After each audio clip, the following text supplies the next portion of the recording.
أولم يروا إلى ما خلق الله من شيء يتفيأ ظلاله عن اليمين والشمائل سجدا لله وهم داخرون. صدق اللہ العظیم. پارہ نمبر 14 سورہ نحل آیت نمبر 48 کی تفسیر چل رہی ہے.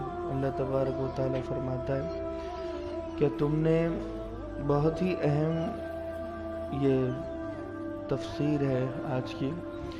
فرمایا کہ کیا تم نے نہیں دیکھا اللہ نے جو بھی چیز پیدا کی ہے اس کا ایک سایہ ہے اور اس کا سایہ دائیں اور بائیں ہوتا ہے اور وہ اللہ کو سجدہ کرتا ہے. یتفیأ ظلالہ وہ اللہ کے سامنے جھکتا ہے سجدہ ریز ہوتا ہے. سجدا للہ اللہ کو سجدہ کرتا ہے. وہم داخرون اور وہ عاجزی کا مظاہرہ کرتا ہے.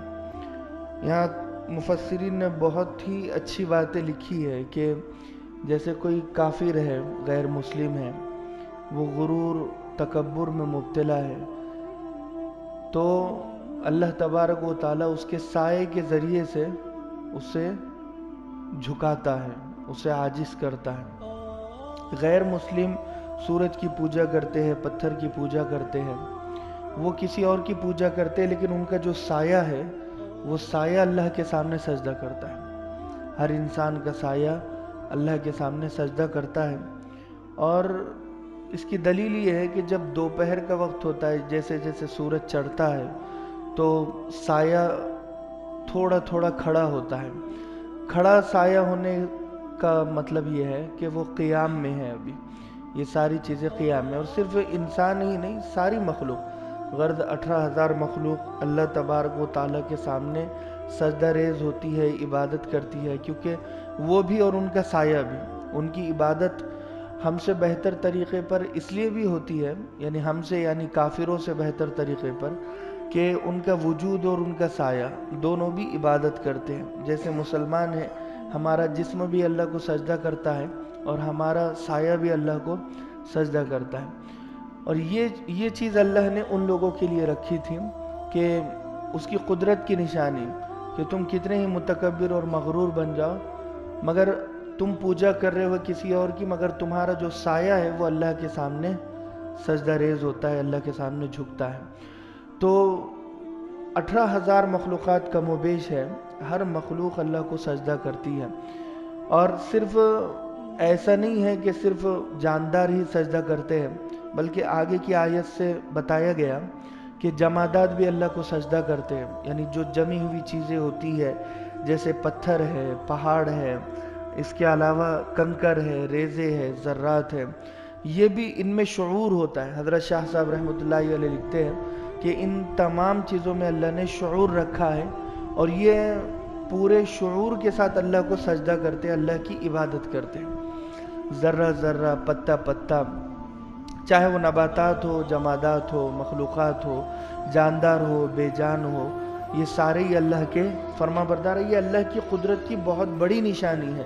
میرا بولنا آسان آپ کا سننا آسان میں بول دوں گا آپ سن لیں گے اور پھر بھول جائیں گے لیکن جو اس میں غور و فکر کرے گا نا تو اس کے لیے اتنی ہی چیز کافی ہے کہ میرا رب میرا پروردگار کتنا بڑا ہے. کہ جب بھی کوئی غیر مسلم کو ہم دیکھیں وہ پوجا پاٹ کرتا ہے مندر میں چاہے ہم عیسائی کو دیکھیں کرسچن کو دیکھیں کہ وہ گرجا گھر میں جا کر چرچ میں جا کر وہ پرے کرتا ہے لیکن اس کا سایہ اللہ کی عبادت کرتا ہے اس کا سایہ اللہ کے سامنے جھکتا ہے اللہ کو سجدہ کرتا ہے. کتنی بڑی بات ہے اگر سوچے تو کہ ان کا سایہ اللہ کو سجدہ کر رہا ہے. یہ کوئی معمولی بات نہیں ہے. اور صرف یہی نہیں بلکہ زمین ساری کی ساری اللہ کو سجدہ کرتی ہے. اب یہ میں سائے کی مثال دے رہا تھا جیسے دن چڑھتا ہے تو سایہ بھی ایسے ایسے ایسے ایسے مثال کے طور پہ جیسے ہم نیچے سے اوپر کی طرف اٹھتے ہیں قیام میں اور پھر اس کے بعد ہم رکوع کرتے ہیں بالکل ایسے ہی جیسے دن چڑھتا ہے تو قیام میں ہر سایہ ہوتا ہے ہر سایہ ہوتا ہے ہر چیز کا سایہ. اور جب دن ڈھلتا ہے یعنی ظہر سے عصر کا وقت ہوتا ہے تو پھر اب وہ رکوع میں پھر عصر سے مغرب کا وقت ہوتا ہے تو پھر وہ سجدے میں اور جب وہ عشاء کا وقت آتا ہے اور دھیرے دھیرے پھر سایہ ختم ہو جاتا ہے تو اس کی علامت ہوتی ہے کہ وہ لہٰذا سجدے میں ہے اور اب اس کی عبادت کے ختم ہونے کا وقت قریب ہے۔ جب آدمی سوتا ہے گویا پورا دن اس کا سایہ عبادت میں مشغول رہتا ہے۔ کتنی بڑی بات ہے کہ مسلمان ہو کر نمازیں چھوڑتا ہے مگر اس کا جو سایہ ہے وہ سایہ اللہ کو سجدہ کرتا ہے۔ آدمی خود کہ اگر غور کرے ہم تو ہمارا سایہ ہم سے بہتر ہے، اگر غور کرے ہم تو ہمارا سایہ ہم سے کہیں زیادہ بہتر ہے کہ ہم دکان پر ہو کر نمازیں چھوڑ دیتے ہیں، مکانوں پر ہو کر نمازیں چھوڑ دیتی ہے، بازاروں میں ہو کر نمازیں چھوڑ دیتے ہیں، شادیوں میں چوراہوں پر نکڑوں پر ہو کر ہم نمازیں چھوڑ دیتے ہیں مسلمان ہو کر، مگر ہمارا سایہ کبھی اللہ کی عبادت کو بھولتا نہیں ہے۔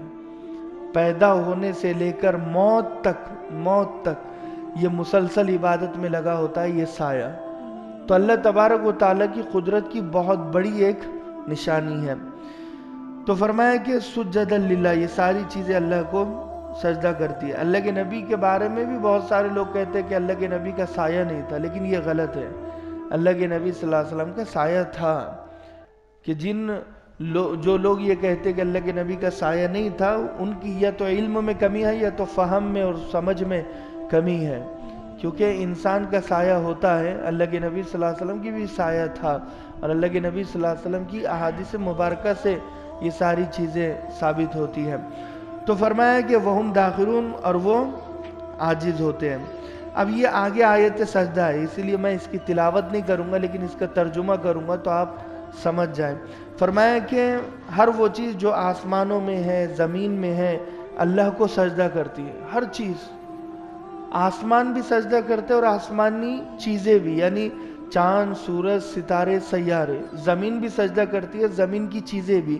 جیسے مثال کے طور پر زمین کی چیزوں سے مراد یہ ہے کہ زمین، ساتوں زمینیں اللہ کو سجدہ کرتی ہے اور اس کے اندر کی تمام چیزیں۔ اب یہاں پر فرماتے ہیں کہ جاندار، من دابہ، زمینی جاندار بھی اللہ کو سجدہ کرتے ہیں، چاہے وہ چرند ہو، پرند ہو۔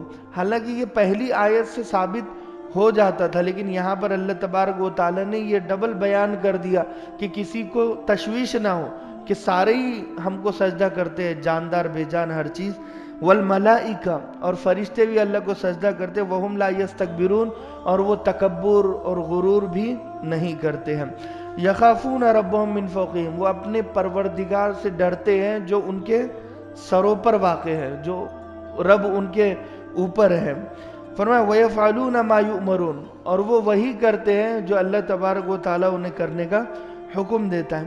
اس سے مراد حضرت شاہ صاحب رحمۃ اللہ علیہ اور دیگر علماء کرام نے یہ لکھا ہے کہ اوپر سے مراد یہ ہے کہ جیسے مثال کے طور پر پروردگار، ہر ایک کہتا ہے کہ میرا پروردگار میرے اوپر ہے، تو گویا وہ اللہ کے سامنے سجدہ کر رہا ہے آٹومیٹکلی۔ مثال کے طور پر آسمان ہے، یہ آسمان ہمارے اوپر واقع ہے، ہم جو سجدہ کر رہے ہیں وہ اللہ کے سامنے ہم سجدہ کر رہے ہیں۔ تو ہم ہر چیز جو کہتی ہے کہ بھئی اوپر والا ہے، اللہ تبارک و تعالیٰ موجود ہے، تو یہ اللہ کی قدرت کی نشانی ہے کہ اللہ نے اپنے آپ کو اوپر بتایا کہ اللہ سب سے اوپر ہے اور باقی ساری چیزیں اس کے نیچے ہے۔ اللہ تبارک